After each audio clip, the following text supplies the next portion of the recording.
सबसे पहले तो मैं कहना चाहूँगा कि हम नेता हैं शिवसेना के जी, और शिवसेना एक ही है। हाँ, बाकी आप कुछ भी समझे और कुछ भी लिखते रहे, वो आपकी अपनी मन की विडंबनाएं हैं। शिवसेना एक होती तो सत्ता लेकिन परिवर्तन इस तरीके से नहीं होता। ये जो आपने वो आपके देखने का नजरिया है, सोशल वो मीडिया अभी पर कुछ मीम सच्चाइयां बना रहे हैं बाद और में फोटो सामने आएंगी, तो थोड़ा सा गाने लगा इंतजार रहे हैं पीछे से कि कीजिए। बड़े बेआबरू होकर तेरे कूचे से हम निकले, ऐसे ऐसे तो मीम बन रहे थे। आप कह रहे हैं शिवसेना एक है। मीम बनते रहे, बहुत से लोगों का काम होता है मुद्दों को पैदा करना और मुद्दे पैदा करके उस पर राजनीति करना, जिस तरह से इसको मुद्दा बनाया गया। अब मैं आपको बताता हूं कि आवाज संजय राउत जी की क्यों नहीं हो सकती। उसके दो बड़े कारण है, जो आपका सवाल जिस पर आज आपने ये समीक्षा रखी है, तो इसमें दो कारण है जिसके कारण मैं कह सकता हूं कि ये आवाज संजय राउत जी की नहीं हो सकती। सबसे पहला कारण, संजय राउत जी या तो मराठी में बोलते हैं या हिंदी में बोलते हैं। वो कभी इंग्लिश में कोई बात नहीं कहते अपनी बात को, जब भी वो बोलते हैं इसके अंदर यू शुड वेट, इसके अंदर एक लाइन अंग्रेजी की है।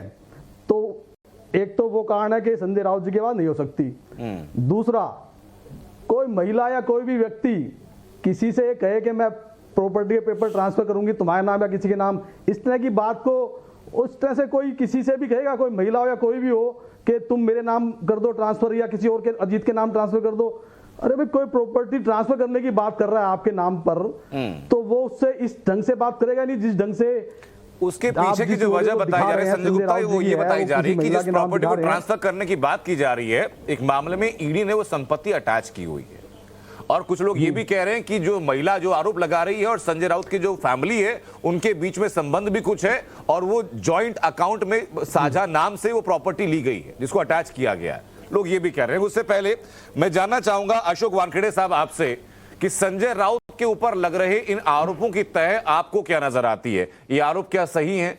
अगर गलत हैं तो संजय राउत को क्या खंडन नहीं करना चाहिए? देखिए, ये जो संजय राउत पे आरोप लगे हैं, इसमें संजय राउत को सबसे पहले एक स्टेटमेंट इशू करना चाहिए था, क्योंकि ये जो डॉक्टर स्वप्ना पाटकर है, इनके पति उनके साथ काम करते थे। स्वप्ना पाटकर स्वयं जब वो संपादक लोक सामना के थे तो कॉलम लिखती थी, उसने 2014 तक कॉलम लिखा। उसके बाद वो राज्यसभा का उनका कुछ काम भी देखती थी। वो उनको छोड़ के चली गई क्योंकि उनको कुछ और काम परस्यू करना था। उसके बाद ये जो स्कैम हुआ जो रीडेवलपमेंट का, उसमें उनके पति के ऊपर रेड भी हुई ईडी की। ईडी ने उनसे कुछ सवाल जवाब भी किए जी। हो सकता है उन्होंने कुछ बात की, क्योंकि उनका ये भी कहना है कि जब उन्होंने संजय राउत के लिए काम करना छोड़ दिया तब से संजय राउत बहुत नाराज थे बुरी तरह से उनको। तो उन्होंने कुछ कागज, कुछ स्टेटमेंट दिए ईडी के पास, उसको लेके भी मसले हैं। तो ऐसा नहीं कि संजय राउत इनको जानते नहीं जी। संजय राउत की इनकी जान पहचान है, ये तमाम चीजें सामने हैं। ऐसे में यदि जान पहचान करने वाली महिला यदि आप पे आरोप लगाती है तो ये आपका दायित्व बनता है कि आप उनको कहे कि भाई ये तो, या इतना भी कह सकते थे कि मेरा कानून में विश्वास है, वो जो व्हाइट या व्हाइट, ब्लैक एंड व्हाइट जो भी होना है वो हो जाएगा।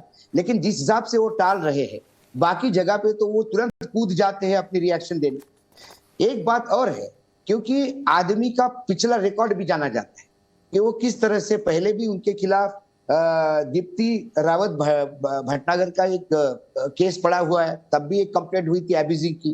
कंगना रनावत के बारे में उन्होंने क्या बात की थी। संजय राउत का सबसे बड़ा प्रॉब्लम ये है कि संजय राउत को लगता है कि वो बाल ठाकरे की आत्मा उनके अंदर है। बाल ठाकरे जी कुछ भाषा का उपयोग कैसे करते थे, वो असंसदीय थी, वो खुलेआम स्टेज से करते थे, लेकिन वो ठाकरे की भाषा थी, वो ठाकरे का एक ब्रांड था भाषा का।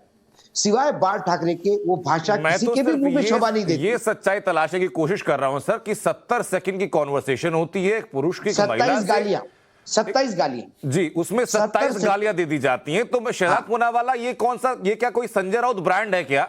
और अगर संजय राउत ये ब्रांड नहीं है तो संजय राउत फिर सामने आकर मना क्यों नहीं कर रहे कि भाई मेरी आवाज नहीं है? अशोक वानखेड़े जी ने बहुत ही तरीके से इस पूरे मामले पर रोशनी डाली, तो बहुत कम बचता है इस पे और बोलने के लिए, क्योंकि उन्होंने अनुभव से बात रखी है। परंतु मैं 2-3 बात बताना चाहता हूँ जी। एक जो मैंने इस ट्रांसक्रिप्ट में देखा वो ये है कि उन्होंने धमकी दी है कि ईडी के सामने जाओगी तो मार देंगे। तो ये केवल महिला को गाली देने का या महिला का अपमान करने का विषय नहीं है, ये दरअसल स्कैम को दबाने का 1000 करोड़ से बड़ा स्कैम है ये पात्रा चौल स्कैम। इसको दबाने का ये कहीं ना कहीं सीधा सीधा प्रयास है।